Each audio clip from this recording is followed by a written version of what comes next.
Eliot's legendary poem, The Love Song of J. Alfred Prufrock, tells the disjointed, fragmented story of a man as simultaneously simple and complex as modern life itself.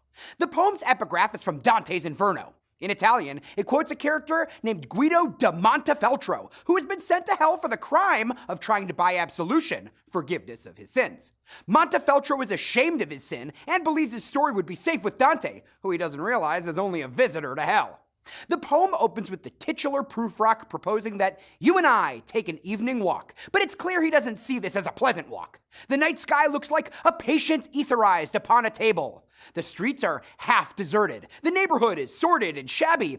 Prufrock tells his companion not to ask what the question is, but just to come along.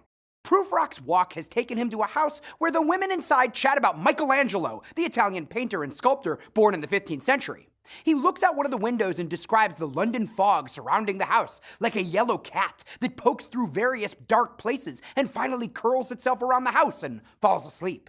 Prufrock assures himself that there will be time to wonder, do I dare? This is the central question of the poem, although what Prufrock fears to do isn't exactly specified. He decides he does not dare and heads back downstairs. In this vision, he sees himself as well-dressed, but imagines no one else notices. Behind his back, people may be whispering about his bald spot and his thin arms and legs. Prufrock asks again, do I dare? But this time he adds, do I dare disturb the universe? The couplet that begins, in the rooms the women come and go, appears twice in this section as a way of signaling Prufrock's circling thoughts. Prufrock knows there is time for decisions and revisions. He's passed long days making resolutions only to change them, spent too much time alone at meaningless social events. He's all too familiar with what it's like to make up his mind and then change it. He feels pinned down by the critical scrutiny of an unspecified audience. The eyes may be female, since Prufrock mentions bracelets and skirts, but they could also belong to any observer he perceives as hostile, or even to the malign glance of the universe itself. Prufrock reflects on his physical attraction to an unnamed woman. He pictures her arms, white and bare from a distance, covered with light brown hair when seen up close. He sees the arms at rest or wrapped around a shawl. He wonders if it's her perfume that makes me so digress. Does he mean he's digressing from the matter at hand, his inner turmoil, or from the chance to speak frankly to the woman? Prufrock tries to formulate what he might actually say, wondering if he should explain the challenges of his journey, that he's passed through narrow, lonely streets and seen other lonely men standing at windows. Stunned by his own passivity and stalling, Prufrock abruptly bursts out with a self-loathing lament. I should have been a pair of ragged claws scuttling across the floors of silent seas. Prufrock has returned to his circling thoughts and excuses. It's so easy just to do nothing.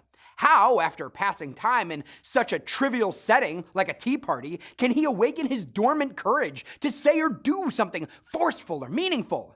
He judges himself as worthless, and having passed that judgment, assumes that acting or speaking up could be fatally dangerous. He imagines himself as the biblical Lazarus returning from the dead, trying to explain everything that's happened to him.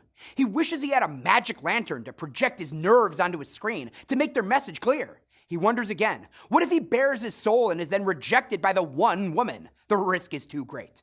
Prufrock is done trying to ask the question of whether or not he is Hamlet. He concludes that he's no hero in a Shakespeare play, just one of the courtiers in the background, and not a very good one either. Having given up his great mission, Prufrock feels depleted and old, reduced to minutia. Shall he comb his hair over his bald spot? Can he risk eating a peach? He'll hang up his evening clothes, put on some white flannels, and take a walk on the beach.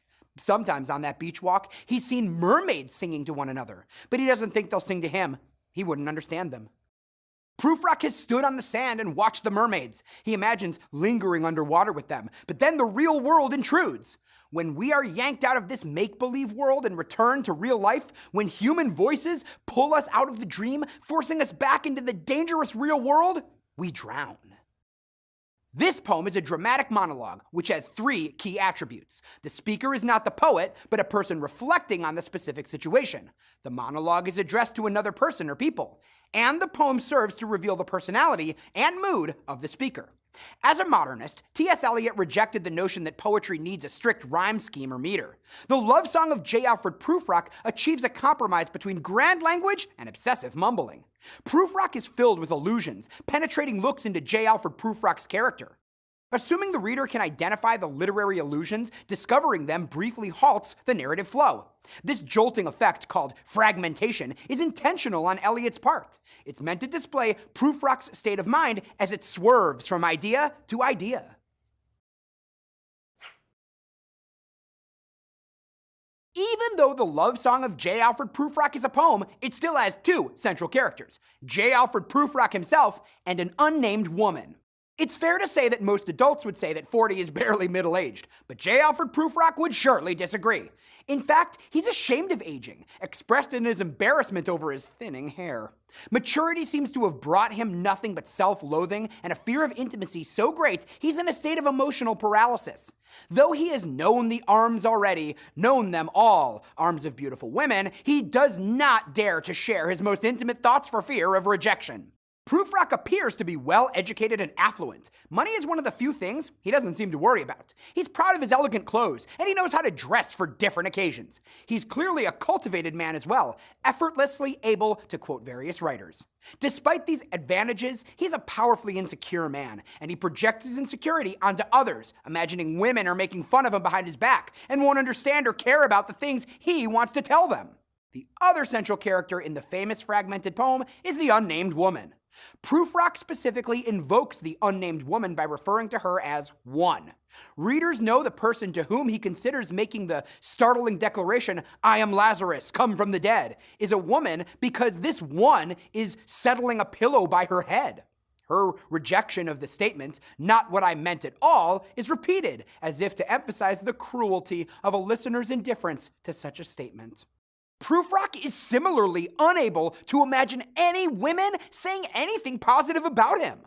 And he seems queasy at the thought of women's actual bodies or faces.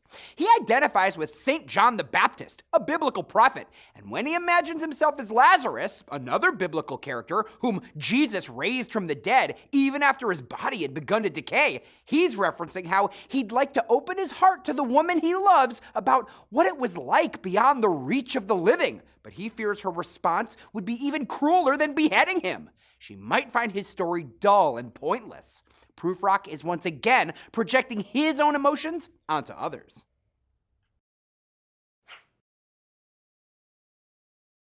The magic lantern and mermaids are the most meaningful symbols in the poem The Love Song of J. Alfred Prufrock. In line 105, Prufrock, finding it impossible to explain himself once again, wishes he had a magic lantern to throw the nerves and patterns on the screen. Magic lanterns were the forerunners of slide projectors and were generally used at home.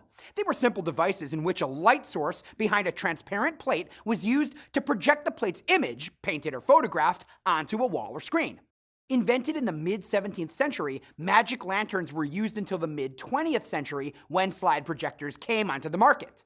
And back in T.S. Eliot's day, they were extremely popular and could be found in churches, theaters, and homes. The transparent plates that held the images were usually small, but different lenses could be used to make the projected images much larger. In this way, magic lanterns made visible what hadn't been easy to see before. And also at the time Prufrock was written, nerves and the nervous system were important in both medicine and popular culture. Eliot's creation, J. Alfred Prufrock, longs for a magic lantern that will let him project his nerves onto a screen for his lover to see, that will demonstrate his emotions better than he can explain them with words. The mermaids in the love song of J. Alfred Prufrock have significant symbolic weight. Prufrock hears them singing to each other and laments, "I do not think that they will sing to me." Prufrock seems more attracted to the fictional mermaids he sees than to the real woman he's trying to pursue. Even when it appears he's underwater with them, he's comfortable and yearns to stay. It's life on land, real life, that seems like death to him. In this poem, the mermaids are entirely unattainable.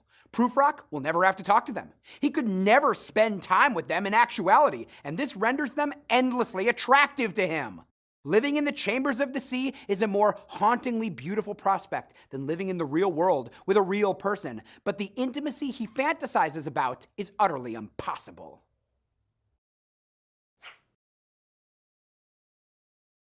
Dangerous women, the shame of aging, and the superiority of the imagined life are the key themes in the famous poem The Love Song of J. Alfred Prufrock.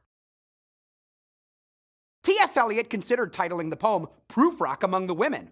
It's abundantly clear that dangerous women is a key theme of the poem. One interpretation of the poem is that Prufrock seeks the courage to declare his feelings to a particular woman. Yet he never actually speaks to a woman in this poem. He only imagines speaking to her, and what he imagines is never hopeful. Prufrock can't imagine any woman saying anything positive about him. He seems queasy at the thought of women's actual bodies or faces, and tries to justify his squeamishness by emphasizing women's dangerous qualities. He'd like to open his heart to the woman he loves, but he fears her response would be even crueler than beheading him. Prufrock is projecting his own emotions onto others.